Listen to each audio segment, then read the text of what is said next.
여러분 안녕하세요. 이번 영상은 에너지 기반 화폐의 최종 형태 비트코인이라는 주제로 총 2부작으로 구성되었고 그 1부 영상입니다.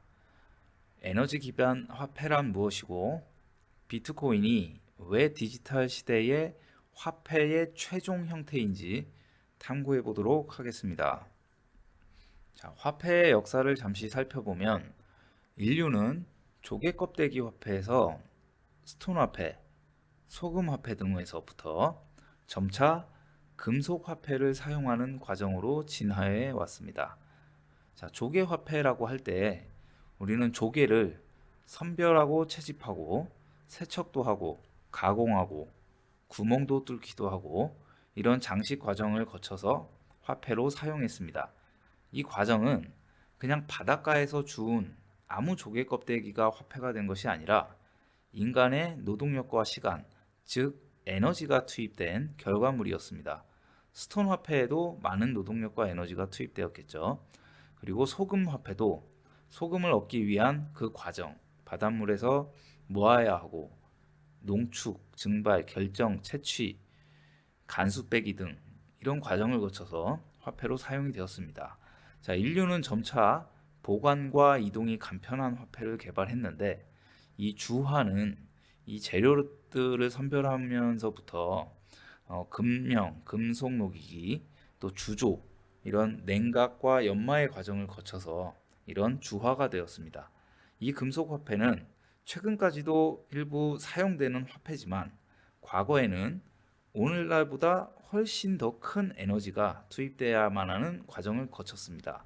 자, 인류가 사용한 초기의 화폐에는 다 같이 이렇게 자원, 채집과 채굴, 그리고 인간의 노동력이 투입된 산물이었습니다. 이 모든 것을 에너지가 투입된 에너지 기반 화폐라고 표현할 수가 있겠습니다. 자, 금속 화폐의 최종 형태는 금으로 귀결됩니다. 금은 현재까지도 인류 최고의 경화로 취급되고 있습니다. 이 금의 기원을 살펴보면 이 금은 우리가 특히 에너지의 관점에서 살펴보자면 익히 아시다시피 이 금은 지구 내에 존재하던 물질이 아닙니다. 금의 원천은 우주에서 중성자 별이 충돌한 결과물로서 지구가 생겨날 때에는 대부분 이 지구의 핵으로 가라앉았습니다. 지금 이 금은 대부분 채굴이 불가능하겠죠. 그러나 약 40억 년 전 지구로 날아든 소행성과 운석들이 일부 금을 포함하고 지구로 떨어졌는데 이것이 지금 인류가 채굴하는 금의 원천입니다.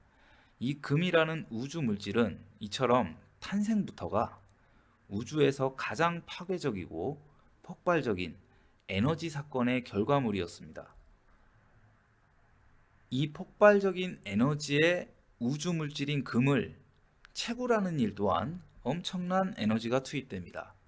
금광 탐사와 개발부터 해서 채굴, 파쇄와 분쇄, 농축, 재련, 그리고 불순물 제거에 이르기까지 막대한 에너지가 투입돼야 하고 그에 비해서 그 투입된 에너지에 비해서 지극히 소량만을 얻을 수가 있습니다.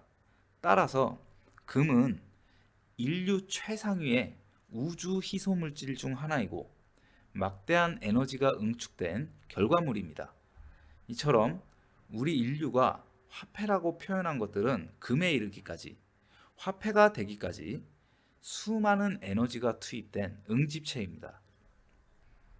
화폐 이전에 인간의 모든 상품과 재화에는 에너지가 투입되어 있습니다. 특히 자원과 인간의 노동력이 그 중심이었습니다. 모든 상품은 이처럼 나름의 에너지가 투입된 결과물로 각각 투입된 에너지의 크기에 따라 교환 비율을 갖게 됩니다. 에너지 기반의 상품끼리 시장에서 자연스럽게 교환 비율이 결정되고 물물 교환이 일어나는 거죠. 자, 이것이 공평한 거래인가 아닌가는 누가 정해주는 것이 아니라 시장의 자정작용으로 결정된 것이었습니다. 자, 인류는 에너지가 투입된 화폐를 지속적으로 발전시켜 왔고 최종적으로 금화의 형태로 이 금이라는 화폐에 내재된 에너지가 곧 가치로 평가받습니다. 따라서 시장은 이 화폐를 인정하고 널리 받아들이고 상품과의 교환에 사용되었습니다. 화폐에 투입된 에너지와 상품에 투입된 에너지의 교환 비율은 마찬가지로 시장이 스스로 결정했습니다. 그런데 화폐의 역사에서 내재 가치가 전혀 없는, 즉 에너지가 전혀 투입되지 않은 종이가 사용되기 시작하는데 이 초기 종이 화폐는 금과 교환할 수 있는 일종의 금 청구권이었습니다. 그렇기 때문에 이는 결국 언제든 금으로 교환할 수 있다는 보증이기 때문에 시장에서 널리 받아들여졌고 이로써 실물 금과 금화는 시장에서 점차 자취를 감추게 되었습니다. 그리고는 어느 날 완전히 종이 화폐로 대체가 되었습니다. 그런데 미국이 금본위제를 폐지하면서 본격적인 비에너지 기반의 종이 달러 시대가 시작되었습니다. 인류 최초의 에너지와 단절된 화폐, 즉 아무런 노력과 에너지가 투입되지 않은 이 종이돈, 우리는 이를 법정화폐, 영어로 피아트머니라고 표현합니다. 종이를 만드는데도 비용이 들지 않는가 이렇게 질문할 수가 있겠지만 100달러짜리 지폐를 만드는 원가, 즉 내재 가치는 15센트입니다. 우리 돈 약 200원이 약 15만 원으로 순식간에 둔갑하는 거죠. 한국조폐공사에 따르면 원화 5만 원권의 제조 원가는 60원입니다.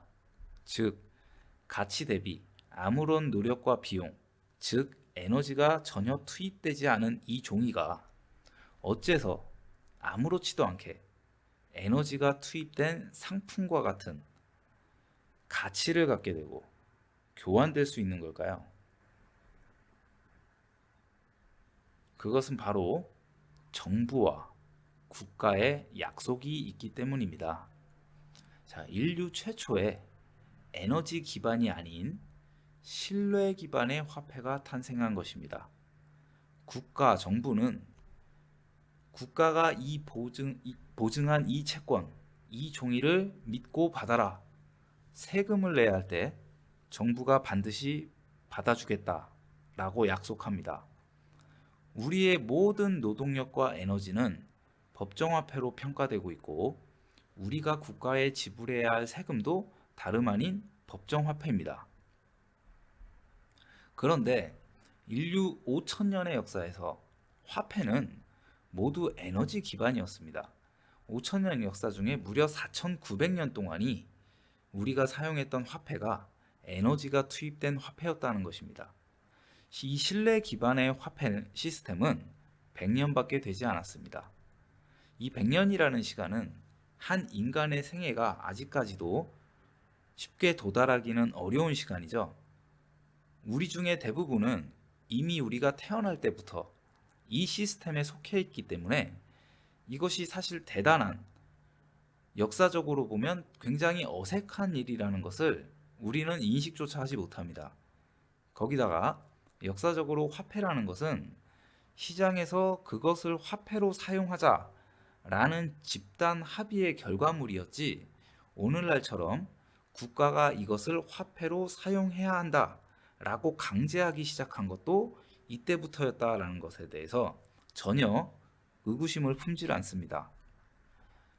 이런 신뢰 기반의 법정화폐는 대부분은 잘 작동을 하고 있지만 세계 곳곳에서는 이미 신뢰가 무너진 사례가 많이 존재하고 지금도 여러 국가에서 진행 중에 있습니다. 신뢰가 무너지는 순간 사람들은 법정화폐 보유를 선호하지 않게 됩니다. 독일의 바이마르 공화국의 마르크 화폐는 벽지에 쓰이기도 했고 아이들의 놀이도구로 사용되었습니다. 아르헨티나나 베네수엘라, 터키, 짐바브웨 같은 국가들은 이미 정부가 통제를 잃었다고 봐도 무방합니다. 자, 이러한 법정화폐는 교환을 해주겠다는 약속을 믿을 때에만 교환됩니다. 문자 그대로 약속, 신뢰 기반이기 때문입니다.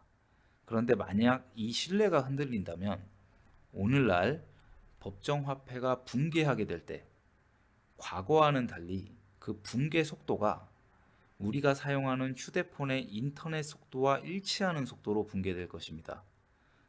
우리는 세계 곳곳에서 이러한 현상을 가끔씩 목격하게 되는데 우리는 이를 뱅크런이라고 부릅니다. 자, 우리는 뱅크런이나 하이퍼 인플레이션이 발생하고 나서야 깨닫게 됩니다. 미리 대비하고 질문해야 할 내용은 바로 이것입니다. 이 화폐의 내재 가치가 뭐지? 이 안에는 어떠한 비용과 노력 그리고 에너지가 투입되어 있지? 자, 이 질문에 대한 정답은 아무것도 없다입니다. 우리는 국가, 정부라는 실체를 그저 신뢰할 뿐입니다. 자, 이 법정화폐 시스템이 잘못되었다라고 문제를 제기하려는 것이 아닙니다. 이 시스템은 여전히 잘 작동하고 있고 그만큼 사람들은 정부를 신뢰하고 이 신뢰는 쉽게 무너지지 않을 것이기 때문에 이 시스템은 결과적으로 앞으로도 계속 작동할 겁니다. 그러나 한 가지 생각해 보아야 될 게 있는데 이러한 신뢰 기반의 법정화폐는 그 신뢰를 유지하기 위해서 에너지가 투입되는 것이 아닌 신뢰, 약속의 총량이 늘어나는 구조를 가질 수밖에 없습니다. 자, 이미 전 세계 주요 국가는 특히 선진국에선 저출산, 고령화로 인해서 복지, 의료, 연금, 국방, 그리고 사상 최대의 정부 부채까지 이러한 것들로 인해서 몸살을 앓고 있습니다. 정치인들은 약속을 하고 그들의 약속은 해가 갈수록 더 큰 약속으로 이어지고 있습니다. 이것은 법정화폐의 발행량을 늘리고 화폐의 가치를 지속적으로 떨어뜨리게 됩니다. 그리고 우리는 이러한 관리에 실패하는 국가가 어떻게 되었는지 이미 목격을 하고 있습니다. 자, 이 시스템은 지속 가능할까요? 만일 지속 가능하다면 언제까지 가능할까요? 모두가 신뢰하기 때문에 이 신뢰가 유지되는 한 법정화폐는 종속할 수 있습니다. 그러나 그 신뢰에 대한 대가는 화폐 가치의 하락입니다. 우리는 이를 인플레이션이라고 합니다.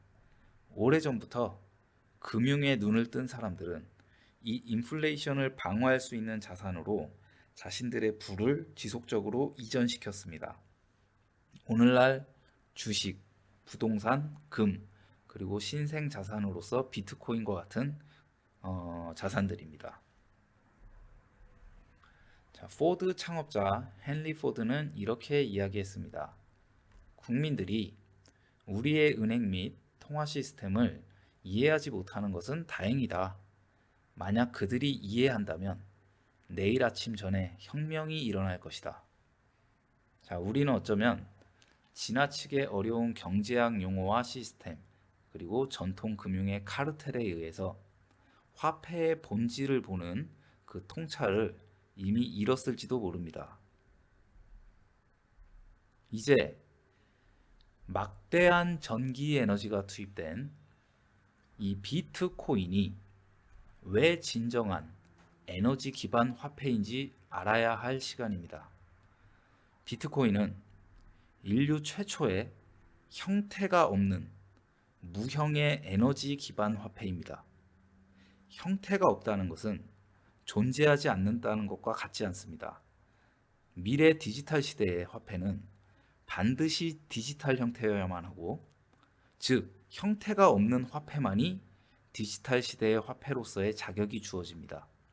비트코인이 내재 가치가 없다는 주장은 철저한 무지와 그리고 이것을 공부할 의지가 없는 폐쇄적인 마인드에서 비롯됩니다. 비트코인의 내재 가치는 그 어떤 에너지 기반 화폐도 소유해 본 적이 없는 난공불락의 에너지 저장고입니다. 우리 중에 그 누구도 세계 최고의 부자인 이 일론 머스크보다 똑똑하다고 감히 자신 있게 말할 수 없을 겁니다. 그리고 그가 화폐의 본질과 비트코인을 정확하게 꿰뚫어 보고 있다는 게 드러났습니다.